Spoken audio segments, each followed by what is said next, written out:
So Joseph settled his father and his brothers and gave them possession in the land of Egypt, in the best of the land. Notice that when you have favor with God, the best is for you. And the best is for you, but when you have favor, the best is really for you, because now you're moving in a different way than just being there. So favor came with Joseph. And the land of Ramses, as Pharaoh had ordered. Joseph provided his father and his brothers and all of his father's household with food according to their little ones. Now, there was no food in all the land because the famine was severe, so that the land of Egypt and the land of Canaan languished because of the famine. Joseph gathered all the money that was found in the land of Egypt and the land of Canaan for the grain which they bought, and Joseph brought the money into Pharaoh's house. So there's still things that are still taking place, because in God's economy, everything will always continue regardless of what is happening. So when the money was spent in all the land of Egypt and in the land of Canaan, all the Egyptians came to Joseph and said, "Give us food, for why should we die in your presence? For our money is gone." Now this is interesting, because check this out. Then Joseph said, "Give up your livestock and I'll give you food for your livestock, since your money is gone." There's no socialist program here. There is no EBT, right?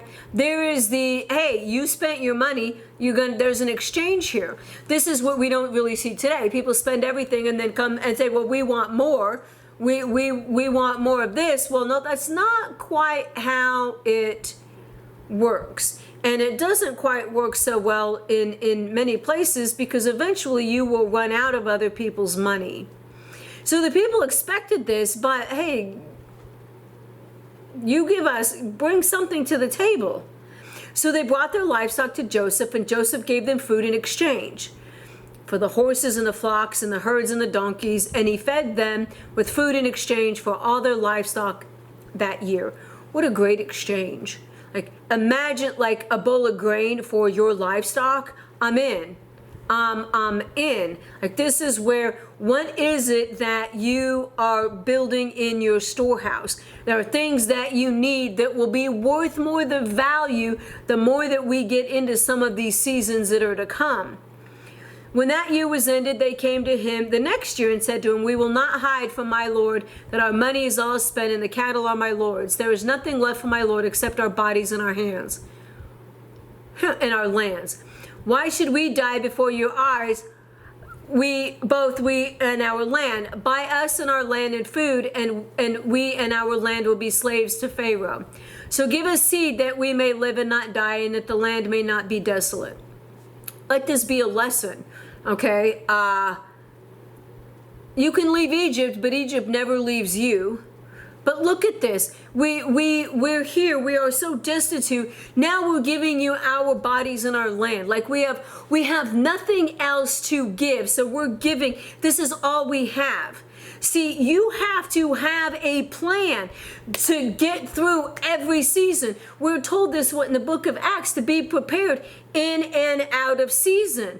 You cannot be ignorant. Just think, well, yay, we have everything now. What about tomorrow? This is why the people during the time of the Great Depression, they learned things and they knew how to do things that people today have no clue how to do. And it's going to be very, very, very alarming when the people did not pay attention and then they have absolutely nothing, because guess what? The people who have will surely take on slaves. Wouldn't you? Of course you would, right? Of course you would. So we can see and learn the lesson from Venezuela when the women were prostituting themselves for lunch. So we can laugh about all these things that are happening around the world, but this was even happening then. So give us seed. So if you have a yard, are you setting up a garden? At least buy a tomato plant, right? I mean, there's at least something. They can be canned. You can freeze them. There's a lot you can dehydrate them. There's always something, but you have to be aware and alert when the famine comes. So Joseph bought all the land of Egypt for Pharaoh. For every Egyptian sold his field because the famine was severe upon them. Thus the land became Pharaoh's. Nobody thought that to have a plan?